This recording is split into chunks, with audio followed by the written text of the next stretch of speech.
Pretty much every time before we harvest lettuce, we'll always taste a little bit. We just want to check what we're harvesting before we harvest it.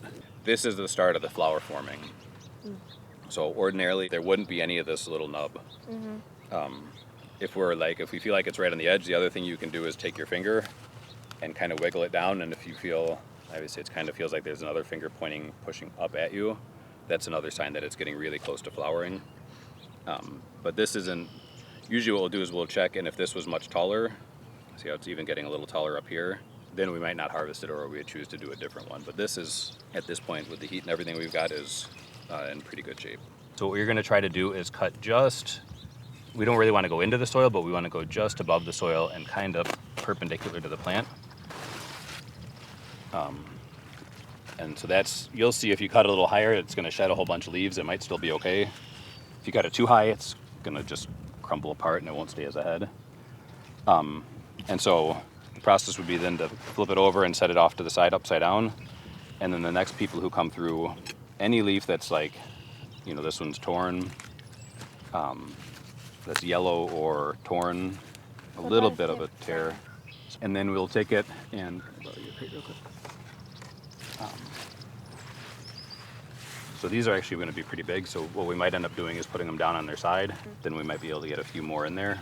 Yeah, that's the question. Does that make sense enough to at least get started and give it a try? Yep. Okay.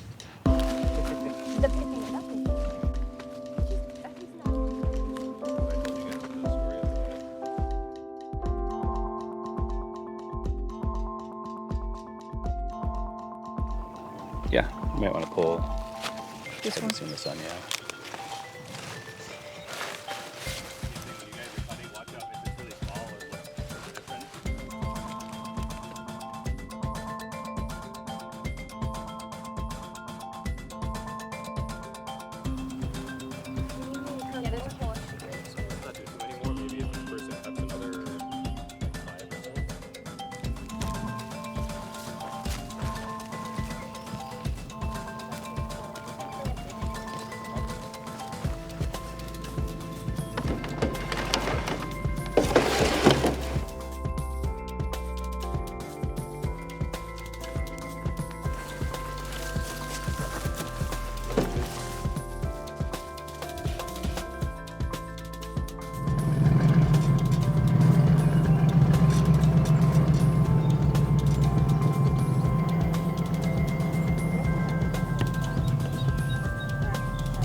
I'll get us a couple more, or I'm gonna grab us some wax boxes.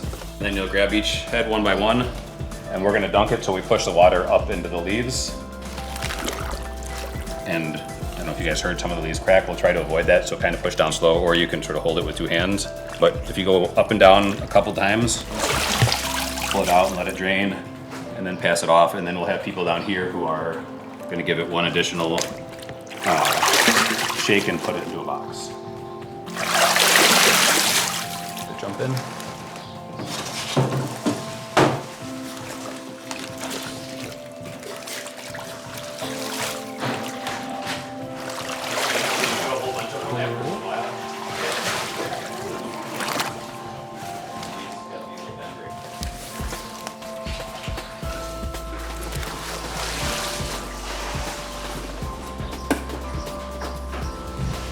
This one first.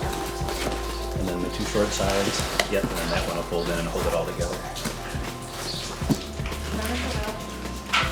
Yeah, start on this one in the middle. So if you walk it in, you're going to slide those two forks right underneath. Yep, you can walk it all the way until it bounces against. Now push it all the way forward. So you bump into the boxes. There you go, now tip back.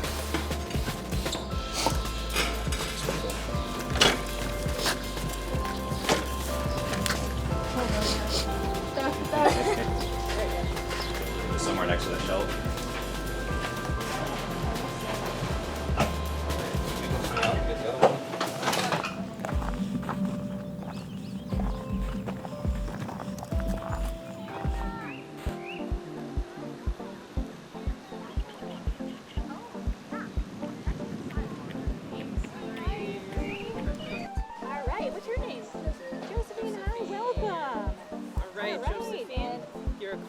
think that's Maddox, yeah? Perfect. Yeah, that's right. My grandma's. Yeah, probably. If you guys want to wear So today on the farm, we had kids working in all sorts of fields to harvest and begin to package up food for their local community. So we had Jeff's ESF class harvesting in our lettuce field, and they were harvesting heads of lettuce. And then they washed those heads of lettuce and packaged them up. And then we had the summer farm camp kids working to package up some of the extras that we had harvested. So they had some turnips they were packaging and asparagus. And then they also did a harvest of kale themselves. So they harvested, they washed, and then they put them in packages for the food pantry. So we donated 27 boxes to the food pantry this week, the most we've ever donated in the summer. And it was really cool to see all different ages working on a project collaboratively.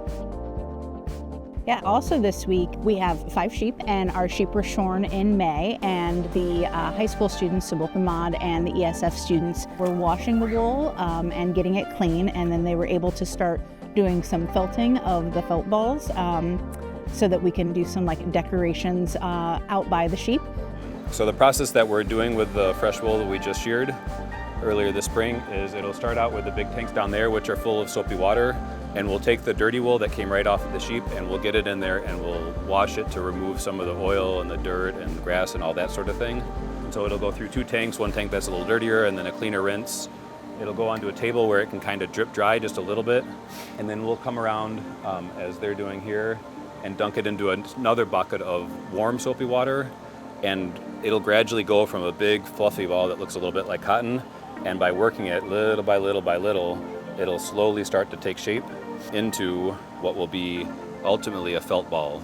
So this one's not perfect, but you can kind of get the idea that it'll go from a big fluffy piece and gradually all the fibers are going to get kind of intermixed and it will turn into a ball, and hopefully we'll make enough balls today where we can make a string of garland to decorate one of our classrooms or a space here at the farm.